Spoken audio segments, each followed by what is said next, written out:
بسم اللہ الرحمن الرحیم۔ میری عزیز بہنوں، بیٹیوں اور بھائیوں، میں نفلی صدقے کے بارے میں کیسے پیارے پیارے ارشادات جناب رسول اللہ صلی اللہ علیہ وسلم کے سنا رہا ہوں۔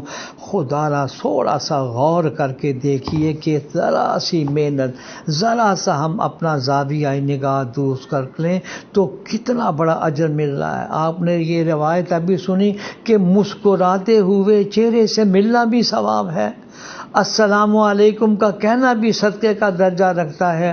آج پہلی روایت رسول اللہ صلی اللہ علیہ وسلم نے فرمایا، جو مسلمان کسی مسلمان کو اس کے ننگے ہونے یعنی کپڑا نہ ہونے کی حالت میں کپڑا دے، اللہ تعالیٰ اس کو جنت کے سبز کپڑے دے دے گا، اور جو مسلمان کسی مسلمان کو اس کے بھوکے ہونے کی حالت میں کھانا دے دے، اللہ تعالیٰ اس کو جنت کے پھل دے گا، اور جو مسلمان کسی مسلمان کو پیاس کے وقت پانی پلا دے، اللہ اس کو جنت کی مہر لگی ہوئی یعنی نفیس شراب پلائے گا۔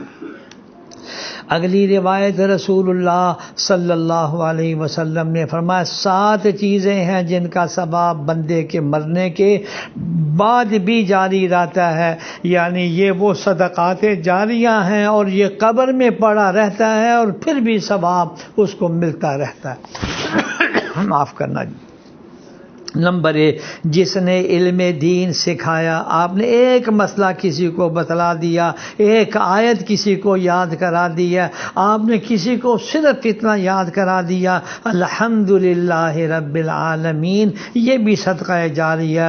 پھر فرمایا، یا کوئی نہر کھودی، یہ بھی صدقہ جاریہ، یا کوئی کنواں کھدوایا، یہ بھی صدقہ جاریہ، یا کوئی درخت لگایا، یہ بھی صدقہ جاریہ ہے، یا کوئی مسجد بنائی، یہ بھی صدقہ جاریہ ہے، یا کوئی قرآن کریم آپ نے خریدا اور آپ نے کسی کو ہدیہ کر دیا، یا کوئی اولاد چھوڑی جو اس کے مرنے کے بعد بھی بخشش کی دعا کرے۔